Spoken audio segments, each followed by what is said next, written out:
plena. Y eso no era accesible a la gente en el antiguo pacto. Esto es el lugar santísimo. Sin embargo, ahora se ha vuelto accesible a nosotros en el nuevo pacto porque el velo ha sido rasgado, el camino está abierto, entramos con denuedo a la presencia de Dios. Y al entrar al Evangelio de Juan, nosotros como un sacerdote de la antigüedad en el día de la expiación, tenemos acceso al lugar santísimo para ver la gloria de Cristo. En este Evangelio tenemos comunión de la manera más profunda con el Señor Jesús. Oiremos su corazón palpitando. Tocaremos esas cicatrices causadas por las heridas con Tomás y diremos, mi Señor y mi Dios. Y en algunas maneras el Evangelio de Juan es lo suficientemente simple como para que un niño lo entienda. En otras maneras es sublime como un ángel. Es tanto gentil como un cordero, como valiente como un león, tan profundo como el mar y tan elevado como los cielos. Sin embargo, sus verdades deben y pueden ser contenidas en un corazón humano. Es un relato impresionante. El mensaje de Juan simplemente es este. El Dios eterno mismo se ha vuelto humano. Ese es el mensaje de Juan. El Creador se ha vuelto parte de su creación, totalmente Dios y totalmente hombre. ¿Y para qué? Para que Él pueda salvar a pecadores de su pecado, la muerte, el juicio y el infierno eterno. Ese es el mensaje del Evangelio de Juan, que el Dios eterno, infinito, trascendente, que todo lo conoce, todopoderoso, que está en todo lugar, incambiable, eterno, ese Dios verdadero y vivo, quien es al mismo tiempo un Dios y sin embargo tres personas, se ha vuelto hombre. En el versículo 14 de Juan 1, la frase establece eso cuando Juan escribe, el Verbo se hizo carne. El Verbo fue hecho carne. El Verbo es un título dado a Jesús. En Mateo capítulo 1, en el nacimiento de Cristo, el ángel dice, lo llamarás Emmanuel, lo cual es Dios con nosotros, porque ese bebé mismo es de hecho Dios con nosotros. En Lucas 1, 32 y 35, él debía ser llamado Hijo del Altísimo. Hijo de Dios porque es deidad en carne humana.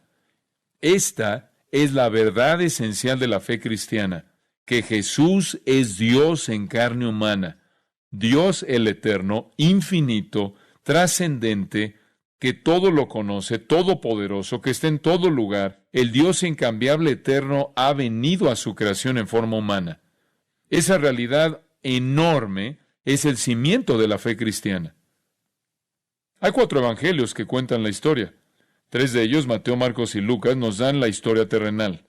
3 de ellos ven el nacimiento y la vida y las experiencias y los viajes y el llamado de Jesús a sus seguidores y la enseñanza y las parábolas y los acontecimientos de su vida, incluyendo su arresto y su juicio y su ejecución y su resurrección y muchas de las características con las que estamos tan familiarizados en estos llamados evangelios sinópticos, porque son la sinopsis de su vida terrenal. Pero Juan no nos da la historia terrenal. Juan no nos da la perspectiva histórica de la vida de Cristo. Juan nos da la historia celestial. Él nos da la perspectiva sobrenatural de Cristo. Y en esa manera, Juan es único. De esta manera, Juan es único. 90% de lo que está en Juan no está en Mateo, Marcos o Lucas. 90% de esto es únicamente algo que encontramos en Juan que declara bajo la inspiración del Espíritu Santo. No hay nada en el Evangelio de Juan acerca del nacimiento de Cristo. No hay nada acerca de la primera etapa de la vida de Cristo. No hay nada acerca del bautismo de Cristo. No hay nada acerca de la tentación de Cristo. No hay nada acerca de la transfiguración de Cristo. No hay nada acerca de los viajes de Cristo. No hay nada acerca de la agonía de Cristo en el huerto. No hay nada acerca de su ascensión al cielo, porque Juan no se está concentrando en la historia de su vida. No hay parábolas. Las parábolas son historias terrenales. No hay historias terrenales. Este es un libro celestial. Esta es una mirada celestial al Señor Jesucristo. Este es el evangelio más celestial de todos los evangelios por mucho. El propósito de Juan es convencer al pecador de la persona verdadera de Cristo, la persona verdadera de Cristo. para que creáis, Juan 20:31, que Jesús es el Cristo, el Hijo de Dios, y para que creyendo tengáis salvación en su nombre. Este es un libro de salvación, es un libro evangelístico, y para que tengas salvación, debes creer en el verdadero Cristo. Escríbalo en algún lugar. Juan 20:31. Estas cosas han sido escritas para que creáis. Y esa es una palabra que usa 100 veces. Para que creáis que Jesús es el Cristo, el Hijo de Dios, y para que creyendo tengáis vida eterna en su nombre. Para tener vida eterna, usted debe creer en el verdadero Cristo, no en un Cristo falso, no en una representación errónea de Cristo, no en el Cristo de la intuición humana, la filosofía humana y la religión falsa, sino en el verdadero Cristo.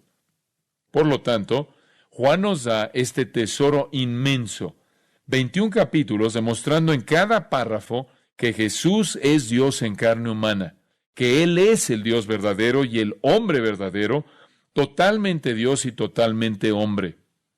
Este es el Cristo, que es el verdadero Cristo.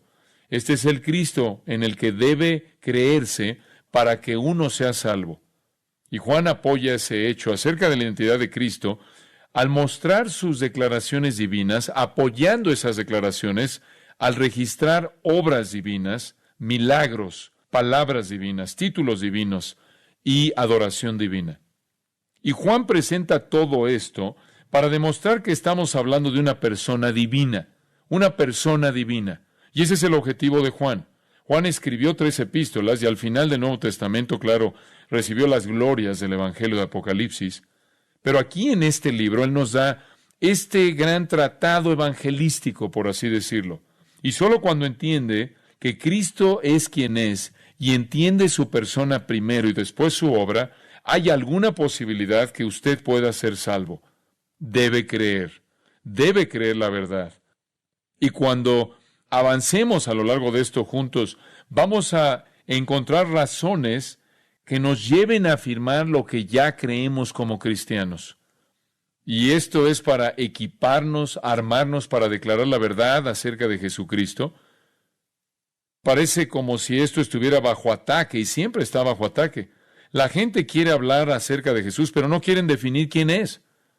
Esta semana vino a la luz cuando Billy Graham se reunió con Mitt Romney en una junta privada.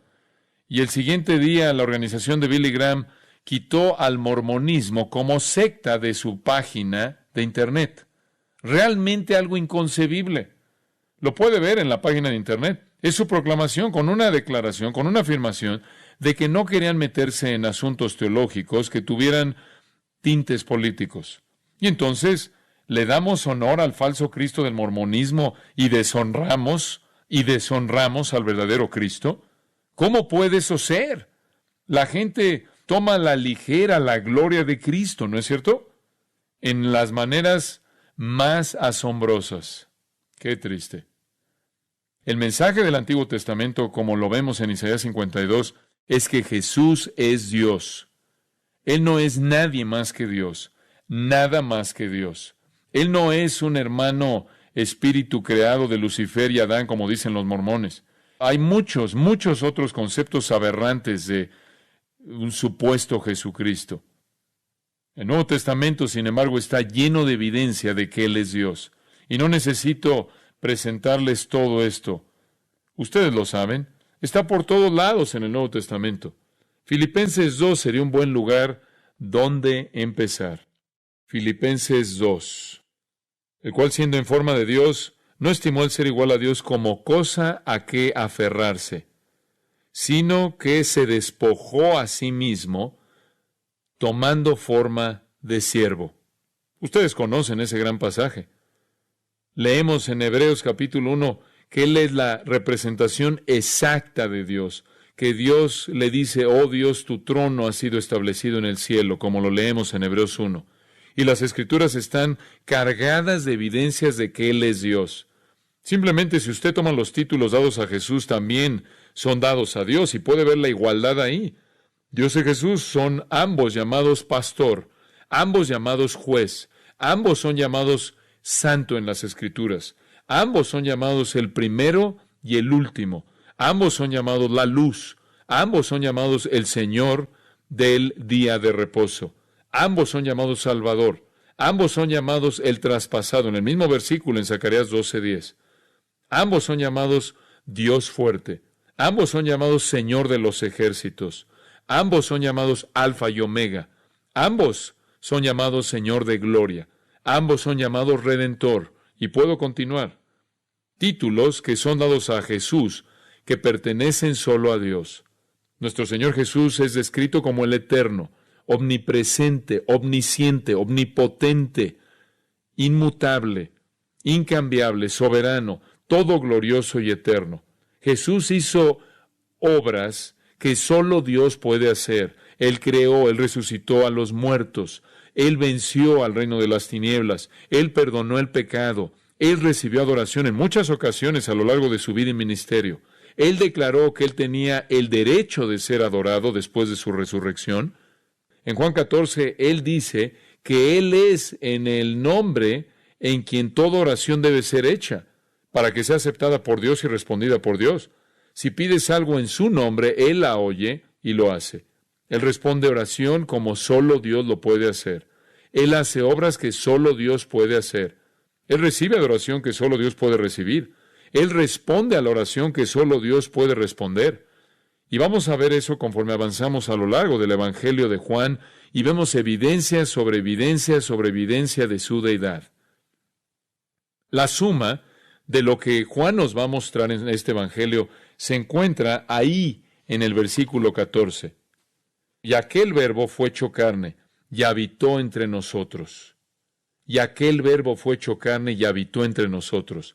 Esa es la declaración más concisa en la Biblia acerca de la encarnación. Aquel verbo fue hecho carne y habitó entre nosotros. El verbo no es ningún otro que Cristo. Y explicaré por qué es el término que Juan usa. Pero el verbo, quien es Jesucristo, es Dios, quien se volvió hombre. El infinito se vuelve finito. El eterno entra al tiempo. El invisible se vuelve visible. El verbo, Él es llamado el verbo en el versículo 14 y 3 veces en el versículo 1. Juan no explica eso. Juan no lo explica. Podrías preguntar, bueno, ¿por qué es que Juan no lo explica? ¿No parece un poco raro? ¿Por qué no simplemente dice Jesús? Realmente simplificaría las cosas. Él dice el verbo porque era un término perfecto para usarse para identificar a Cristo del lado sobrenatural. Había un entendimiento filosófico del verbo, ese es el término griego logos. Los filósofos hablaban de logos como la realidad que era visible en la creación. Ellos creían en un espíritu logos, algún tipo de fuente de poder no personal, algún tipo de entidad de energía no personal. Ellos creían en algún tipo abstracto de principio de razón, la llamaban, o principio de orden y estructura, una especie de fuerza no personal que flotaba en el universo, algún tipo de entidad no personal de sabiduría, porque ellos entendían que no podías tener la creación en la cual ellos vivían sin tener alguna fuente para ella. Pero ellos creían que era impersonal o, mejor dicho, no personal. E inclusive la gente común veía el logos, la identificación filosófica de esta fuerza no personal poderosa en el universo, como la fuerza responsable de la manera en la que eran las cosas. Y Juan viene y dice, permíteme presentarte el hecho de que el logos no es una fuerza impersonal, el logos es una persona. El logos es una persona, no una realidad impersonal, sino un Dios personal que vino al mundo en el hombre Jesús, no solo un concepto, sino una persona. Y después, más allá de eso, para el pueblo judío, ellos no necesitaban una explicación porque la frase, la palabra del Señor, apareció tantas veces en el Antiguo Testamento. Y la palabra del Señor simplemente era la revelación de Dios. No podía saber nada acerca de Dios si Él no hubiera hablado. Y esa es la razón por la que Hebreos 1 lo expresa de esta manera. Hebreos capítulo 1. Dios, habiendo hablado muchas veces y de muchas maneras en otro tiempo a los padres por los profetas, en estos postreros días nos ha hablado por el Hijo. Así como el Antiguo Testamento es el verbo escrito y la revelación de Dios, el Nuevo Testamento es el relato del verbo encarnado en la persona de Jesucristo. Entonces, Él es el verbo, ya que en Él Dios habla, y ese concepto fue bien establecido entre los judíos. La palabra del Señor vino a tal o cual. Lees eso a lo largo del Antiguo Testamento. La palabra del Señor o el verbo del Señor con frecuencia vino a los profetas y con frecuencia vino a los padres. Fue la voluntad de Dios expresada y comunicada a través de la revelación. Entonces, el verbo o la palabra del Señor es la expresión de Dios al pueblo. No hay una mayor demostración de eso que Jesucristo. Él es Dios hablándonos. Si quieres oír de Dios, puedes leer el Antiguo Testamento y oirás lo que Dios le habló a los padres y a los profetas que lo escribieron. Pero si quieres la revelación más completa de Dios, vas al Nuevo Testamento porque Dios habló de la manera más completa en Cristo. En Cristo. Entonces, Juan nos está diciendo que Jesús es la encarnación de Dios. Y, como vemos en Hebreos 1, Él es la representación exacta de la naturaleza de Dios. Dios habla en Cristo de la manera más clara, más completa y salvadora.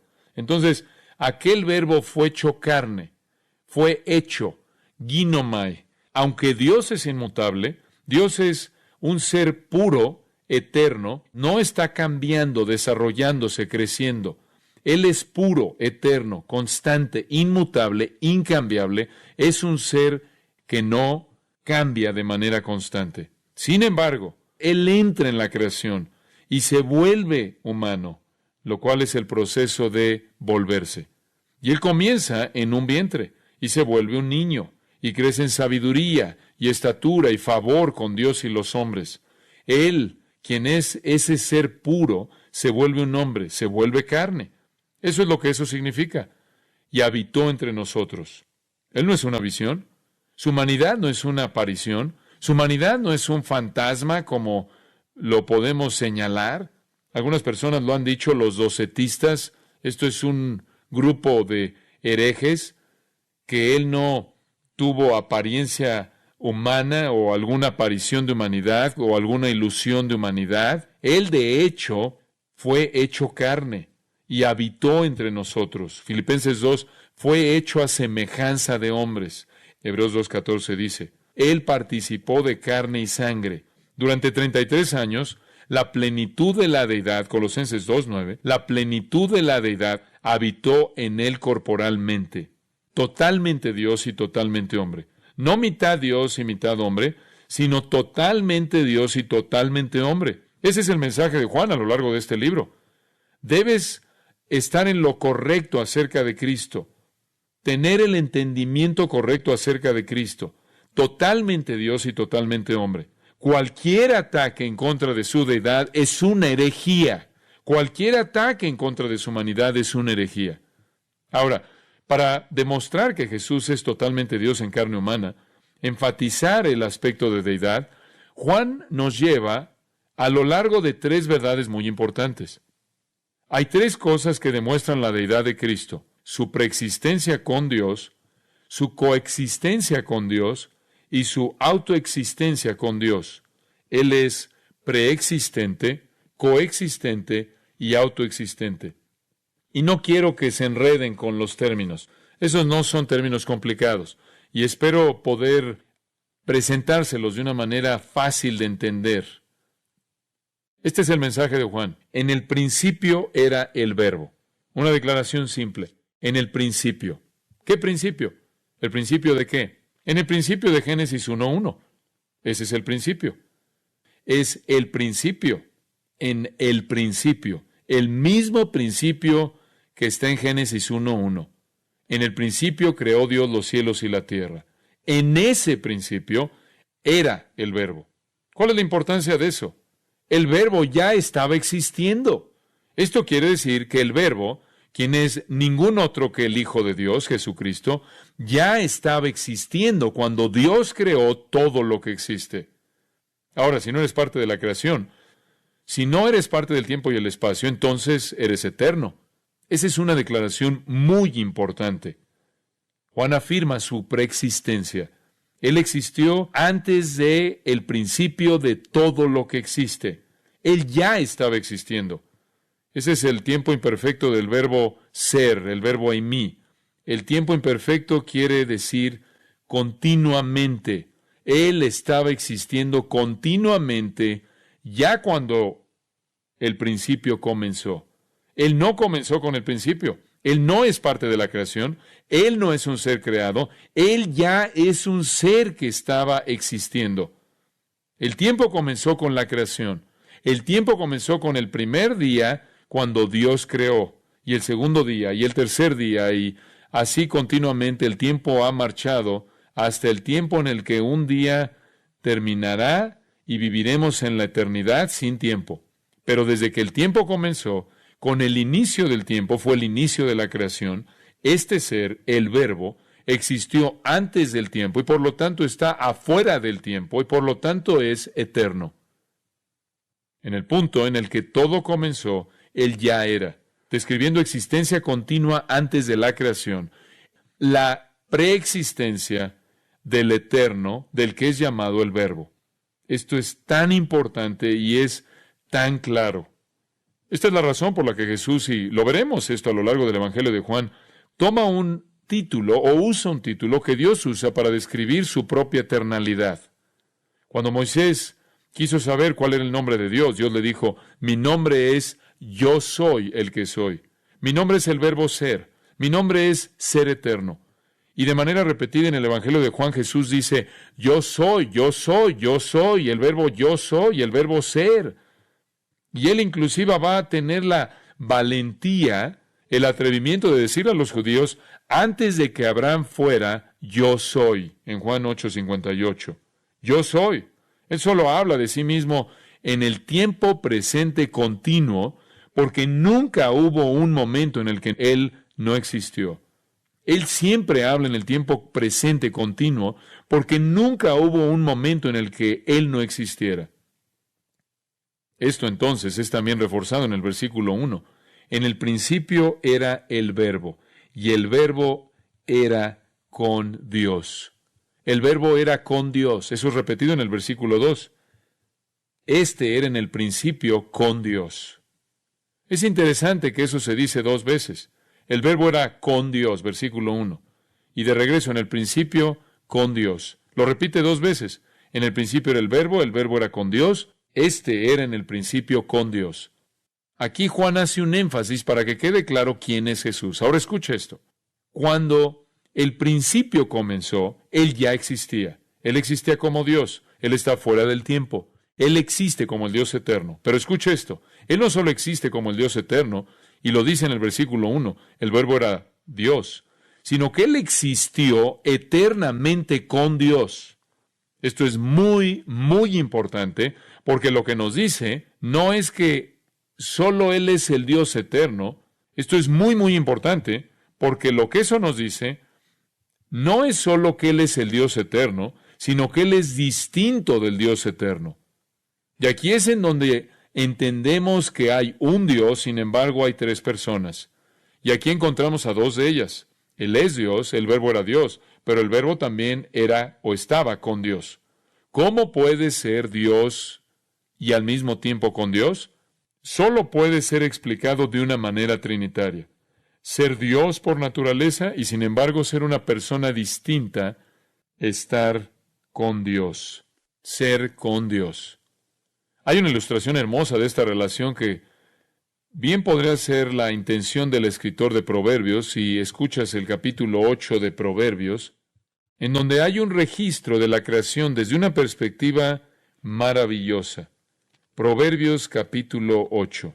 Este puede ser el testimonio quizás del Hijo de Dios, quien es Dios y sin embargo es con Dios. Proverbios 8, versículo 27. Cuando formaba los cielos, allí estaba yo. Cuando trazaba el círculo sobre la faz del abismo. Cuando afirmaba los cielos arriba. Cuando afirmaba las fuentes del abismo. Cuando ponía al mar su estatuto, para que las aguas no traspasasen su mandamiento. Cuando establecía los fundamentos de la tierra. Con Él estaba yo ordenándolo todo. Y era su delicia de día en día, teniendo solaz delante de Él en todo tiempo. Me regocijo en la parte habitable de su tierra, y mis delicias son con los hijos de los hombres. ¿Podría ser este el testimonio del que es el Verbo que estaba con Dios cuando Dios estaba creando? Sabemos a partir de Génesis 1 que el Espíritu Santo estuvo ahí, moviéndose sobre la faz de las aguas y dando forma a la creación. La Trinidad entera está involucrada en esta obra creadora. Sí, Dios el Padre es el creador, claro. Sí, el Espíritu Santo participa en la creación, por supuesto. El Espíritu Santo es el que se mueve sobre la creación inanimada y le da vida. Pero escucha de nuevo la explicación de cómo trabajaron juntos a partir de Hebreos 1. Hebreos capítulo 1, y simplemente dice esto en el versículo 2.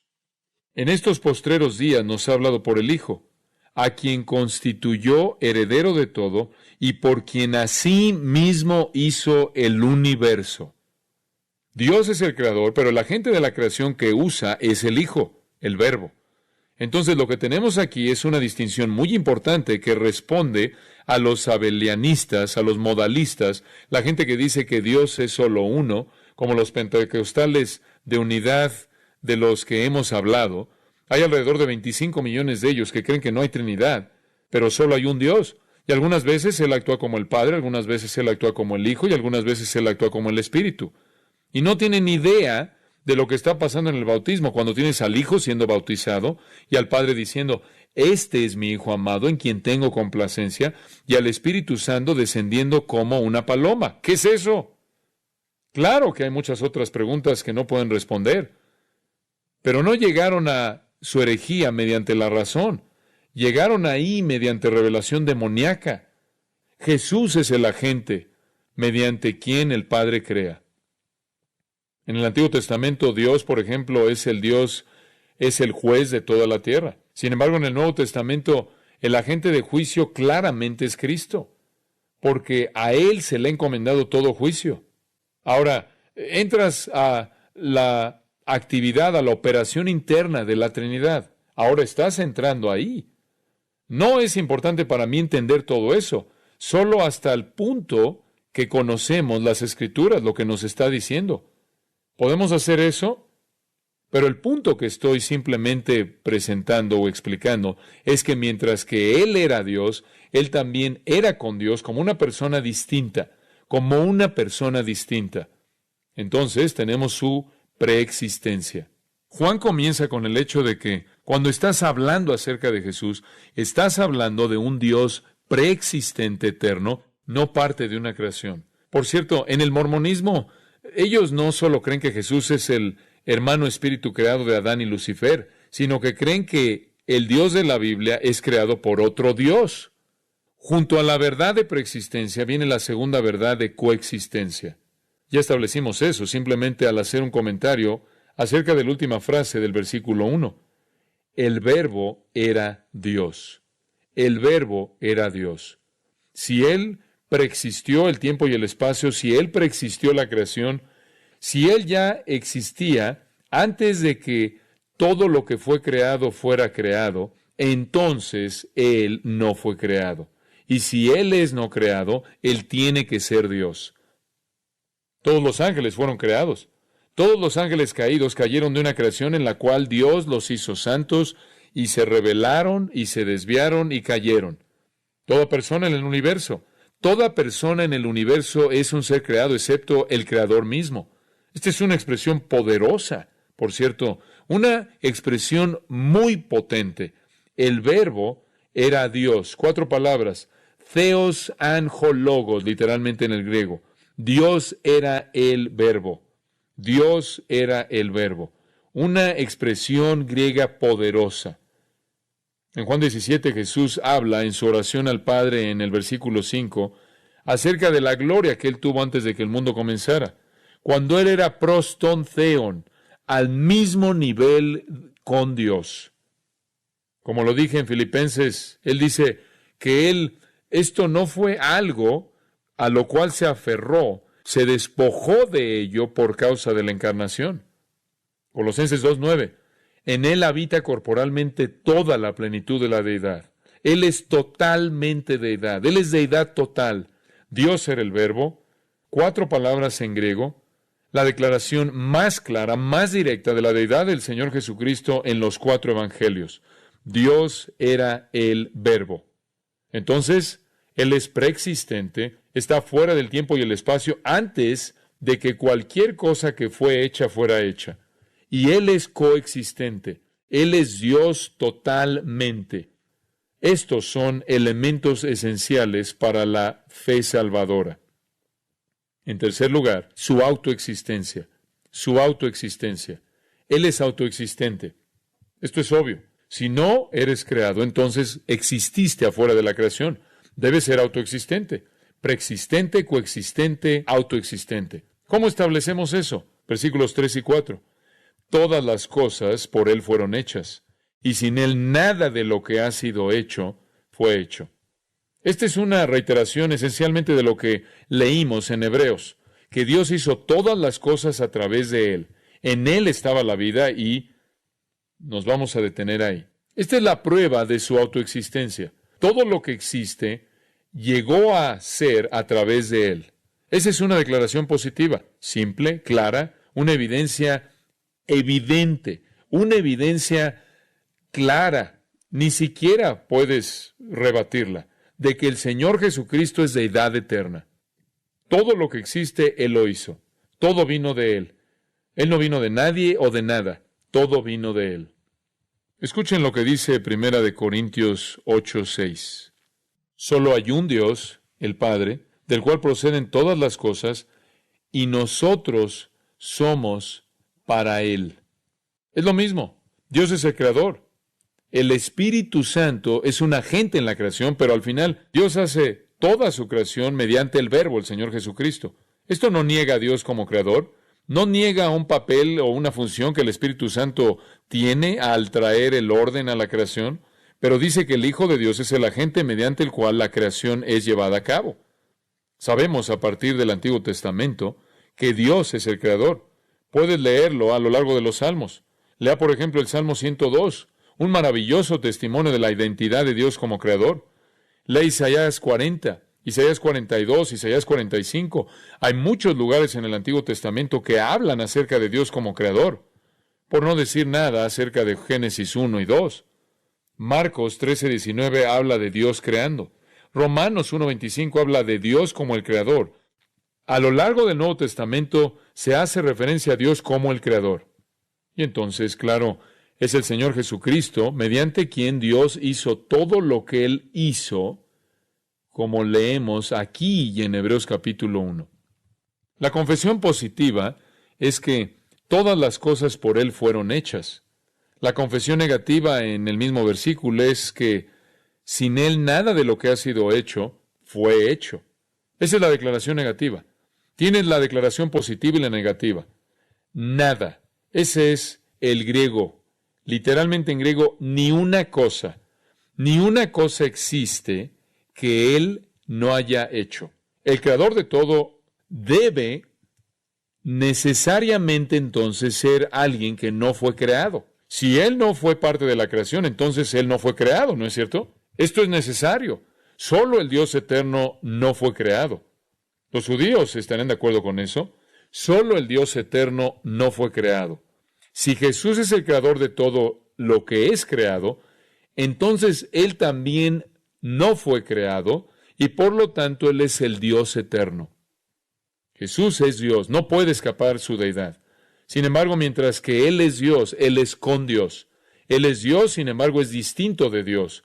Él es Dios, sin embargo, Él es el medio a través de quien Dios crea, lo cual de nuevo enfatiza su distinción.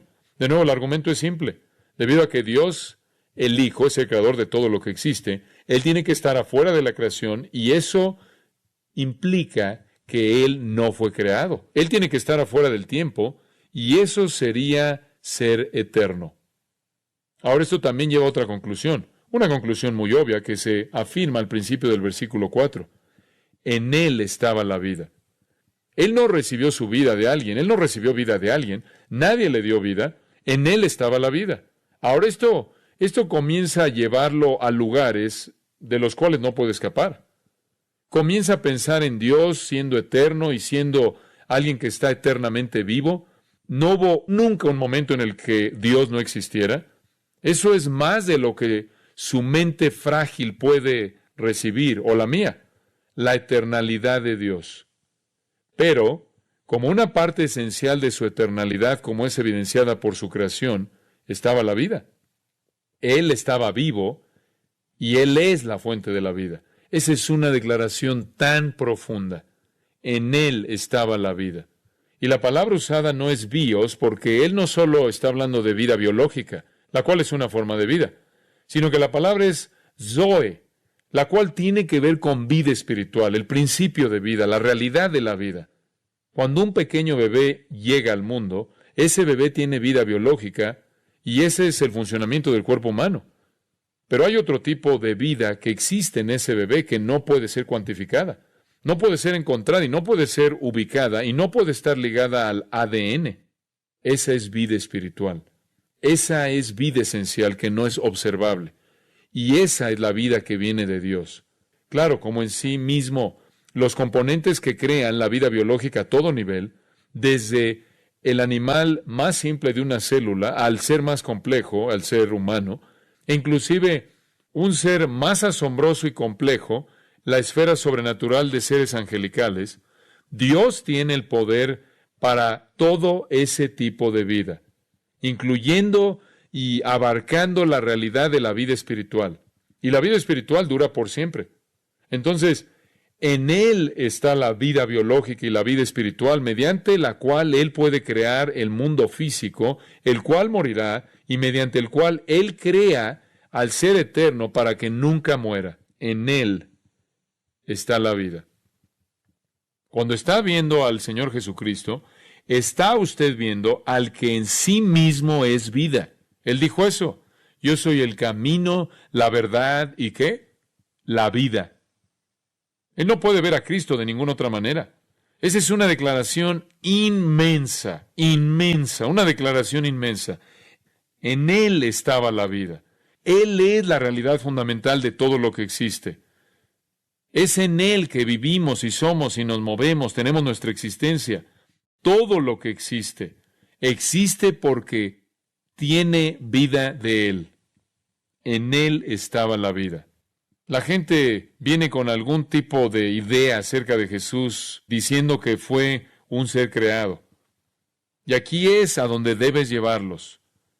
Él no es el Jesús de las sectas, Él no es el Jesús de la esfera de la teología de la liberación, Él no es el Jesús del liberalismo, Él es el Jesús quien es totalmente Dios, totalmente hombre, quien es el medio por quien todo existe.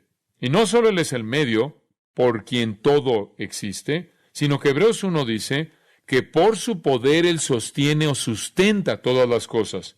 Él no solo dio vida, sino que Él sustenta la vida. Él no solo creó, sino que Él sustenta la creación porque en Él estaba la vida. Y después Juan hace una maravillosa declaración. Y la vida era la luz de los hombres.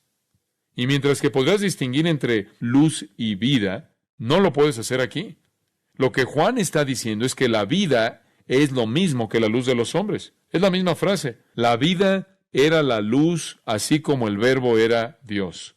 Es la misma construcción griega. Y Juan está conectando la vida y la luz.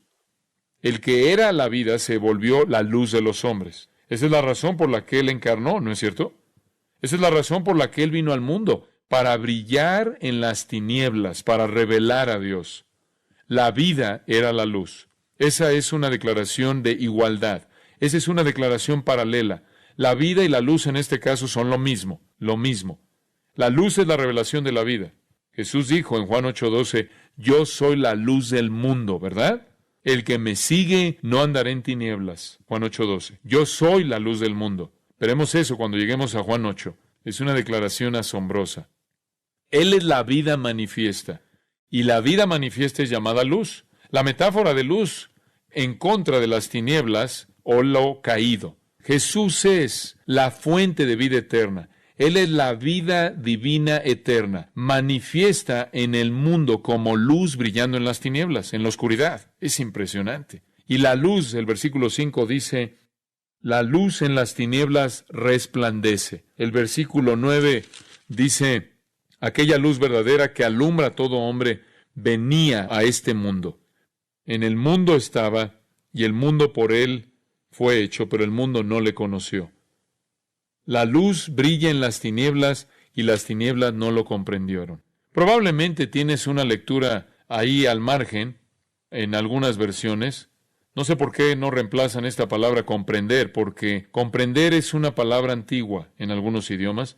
Para nosotros significa entender, y eso no es lo que está diciendo en el idioma original. Lo que realmente está diciendo es que la oscuridad, las tinieblas, no catalambano. Catalambano es la manera más vívida de explicar que realmente lo que está diciendo es que vences, golpeas y vences y dominas. Eso es lo que está diciendo. Y lo que está diciendo es que el que es la vida ha venido al mundo y es la luz del mundo, y las tinieblas no lo pueden vencer, no lo pueden abrumar.